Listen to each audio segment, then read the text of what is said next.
for educational purposes only. So I wanted to make a brief recap of the video that I just posted breaking down before the breakdown, and I just want to touch on a couple of things.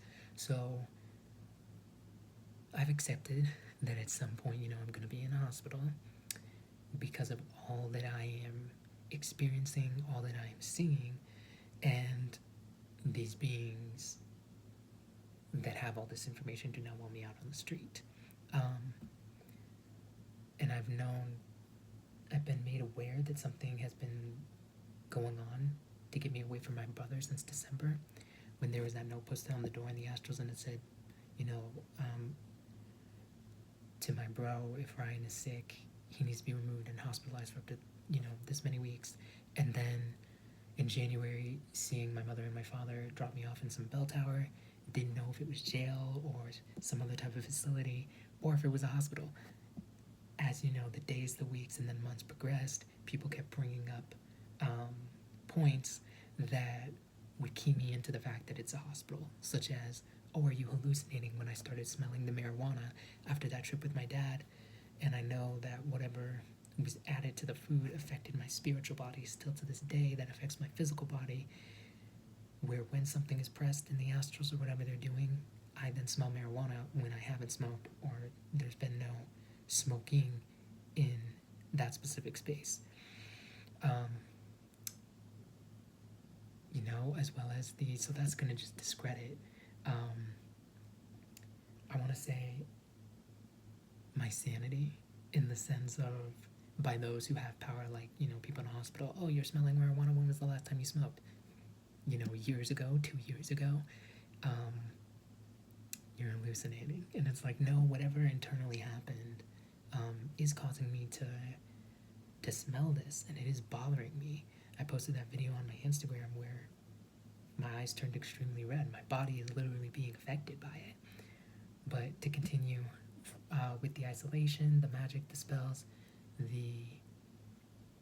going to use the word harassment, where people follow me, to a space, like I'll go, let's say, to a park, or I'll go to just, the outside in the front of this hotel.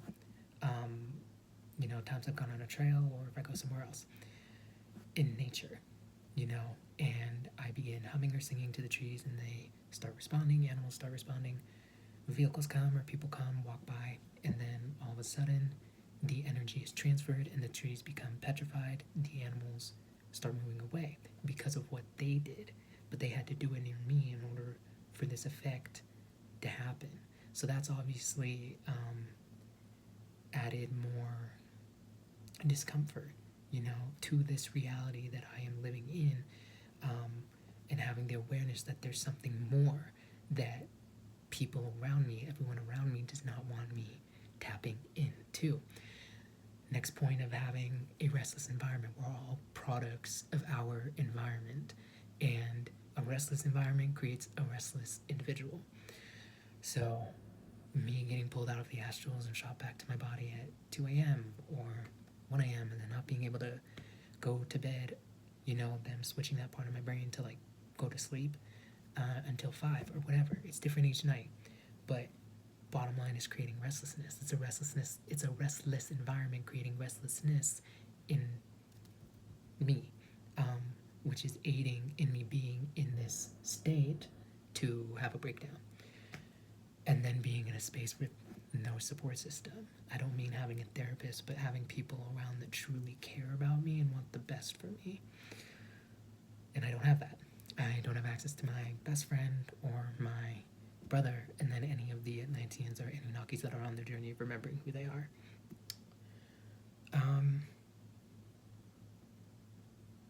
Yeah, so that was pretty much the main stuff. And, me accepting that I'm going to this hospital, that I added that in the last video and briefly said, I'm going to visit the hospital today. So I added that in this one to give more context, that I've been sitting with this since December, and I'm to the point where I know I'm going to get there at some point. I might as well not push back, at least today and for these past few visits that I've gone to, with whatever that outcome is supposed to be.